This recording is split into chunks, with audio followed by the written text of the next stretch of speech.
Supreme court के एक फैसले ने बीजेपी नेताओं के चेहरे से उतार फेंका नकाब। डंडे ने सवर्ण छात्रों के खिलाफ साजिश करने वालों की बोलती की बंद। सवर्णों को दोस्त बनाकर पीठ में घोंपा खंजर। बीजेपी तो निकली दगाबाज। अगर सुप्रीम कोर्ट बीच में नहीं आता तो बर्बाद हो जाता लाखों बच्चों का भविष्य। कल तक बिल में छिपे थे नेताजी, सुप्रीम कोर्ट का फैसला आते ही लूटने लगे वाहवाही। निशिकांत और गिरिराज जैसे नेताओं की गद्दारी को कभी माफ नहीं करेंगे सवर्ण। राजनीति में कहा जाता है कि दुश्मन के वार से ज्यादा दर्द दोस्त के धोखे में होता है, और यही धोखा आज देश के करोड़ों सवर्ण परिवारों के साथ हुआ।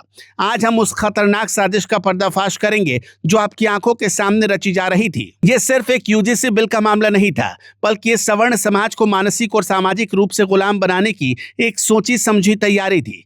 जिन नेताओं को आपने अपना मसीहा मानकर सत्ता की कुर्सी पर बिठाया, वही नेता आपके बच्चों के पैरों में बेड़ियां डालने का कानून बना रहे थे।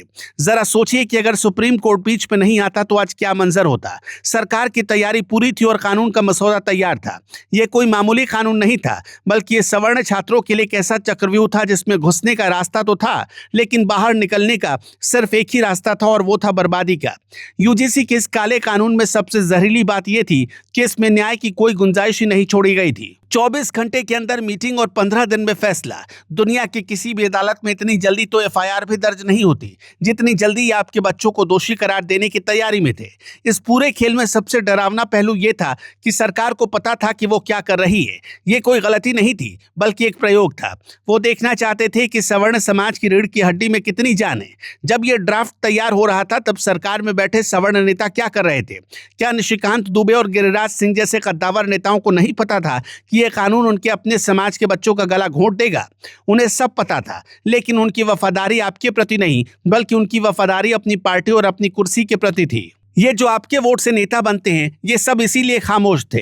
ये नेता अच्छी तरह जानते थे कि झूठी शिकायतों का ये हथियार सवर्ण छात्रों के करियर को दीमक की तरह चाट जाएगा। एक होनहार छात्र जो दिन रात मेहनत करके कॉलेज पहुंचता है, उसे सिर्फ एक झूठे आरोप से हमेशा के लिए अपराधी बना दिया जाता। ना कोई अपील, ना कोई दलील और ना ही कोई वकील। बस 15 दिन का तमाशा और जिंदगी खत्म। ये सरकार की सबका साथ सबका विकास वाली नीति थी, जिसमें एक वर्ग का विकास करने के लिए दूसरे वर्ग का विनाश करना जरूरी मान लिया गया। सुप्रीम कोर्ट ने जब इस कानून की धज्जियां उड़ाई तो उसने सिर्फ एक कागज के टुकड़े को रद्द नहीं किया, बल्कि उसने सरकार की उस मानसिकता को भी नंगा कर दिया जो समाज को बांटकर राज करना चाहती है। जस्टिस सूर्यकांत ने जब सरकार से पूछा कि क्या हम उल्टी दिशा में चल रहे हैं, तो यह सवाल सिर्फ सरकार से नहीं था, बल्कि यह सवाल उन तमाम सवर्ण नेताओं के मुंह पर एक तमाचा था जो संसद में बैठकर तमाशा देख रहे थे। सुप्रीम कोर्ट ने साफ कर दिया कि आप अलग हॉस्टल बनाकर और भेदभाव के नियम लाकर देश को फिर से पुराने दौर में नहीं ले जा सकते। अब जरा इन गिरगिट जैसे नेताओं की बेशर्मी देखिए। जैसे ही सुप्रीम कोर्ट का फैसला आया, वैसे ही ये नेता बिलों से बाहर निकल आए। जो कल तक मुंह पर टेप लगाकर बैठे थे, वो अब छाती पीट पीट कर कह रहे हैं कि हमने अन्याय नहीं होने दिया। अरे आपने क्या खाकर अन्याय रोका? अन्याय तो सुप्रीम कोर्ट ने रोका है। आपने तो उस अन्याय पर अपनी मौन स्वीकृति दे दी थी। अगर कोर्ट का डंडा नहीं चलता तो आप लोग तो मिठाई बांटने की तैयारी कर रहे थे कि चलो एक और कानून पास हो गया। इन नेताओं का ये यू टर्न जनता की आंखों में धूल झोंकने की कोशिश है। ये आपको मूर्ख समझते हैं। इन्हें लगता है कि चुनाव आएगा तो फिर से धर्म का नशा चटा देंगे और सवर्ण समाज फिर से झूमता हुआ वोट दे देगा। लेकिन इस बार मामला अलग है। इस बार वार सीधा बच्चों के भविष्य पर हुआ है। माता पिता देख रहे हैं कि जिन हाथों को उन्होंने मजबूत किया था, वही हाथ उनके बच्चों का गला दबाने के लिए आगे बढ़ रहे थे। सच्चाई तो यह है कि यह पूरा ड्राफ्ट मोदी सरकार के इशारे पर ही तैयार हुआ था। यूजीसी स्वायत्त संस्था हो सकती है, लेकिन उसके अधिकारी सरकार की मर्जी के बिना पत्ता भी नहीं हिलाते। यह कानून ऊपर से आए आदेश का नतीजा था। सरकार को लगा था कि सवर्ण समाज तो अपनी जेब में है, वो कहां जाएगा, इसलिए दूसरे वोट बैंक को खुश करने के लिए सवर्णों की बलि चढ़ा दो। ये राजनीति का वो घिनौना चेहरा है जिसे पहचानना अब जरूरी है। अब ये नेता गली गली जाकर अपनी पीठ थपथपा रहे हैं। निशिकांत दुबे और गिरिराज सिंह जैसे चेहरे पहचान लीजिए। आपको इनसे सवाल पूछना चाहिए। आपको पूछना चाहिए कि जब कानून बन रहा था तब आप किस नशे में सो रहे थे? जब 15 दिन में रिपोर्ट देने वाला नियम लिखा जा रहा था तब आपने विरोध क्यों नहीं किया? आज क्रेडिट लेने के लिए आगे आने वाले ये नेता कल तक मूर्ख दर्शक क्यों बने हुए थे? ये सवाल चुभने वाले हैं, लेकिन इनका जवाब इनके पास नहीं है। सुप्रीम कोर्ट ने सरकार को नया ड्राफ्ट बनाने को कहा है, लेकिन क्या गारंटी है कि नया ड्राफ्ट साफ सुथरा होगा? जिस मानसिकता ने पहला ड्राफ्ट तैयार किया, वही मानसिकता दूसरा ड्राफ्ट भी तैयार करेगी। खतरा भी टला नहीं है, बस कुछ समय के लिए रुक गया है। ये नेता फिर से आएंगे और फिर से मीठी बातें करेंगे, लेकिन याद रखिएगा कि जो एक बार धोखा दे सकता है वो बार बार धोखा देगा।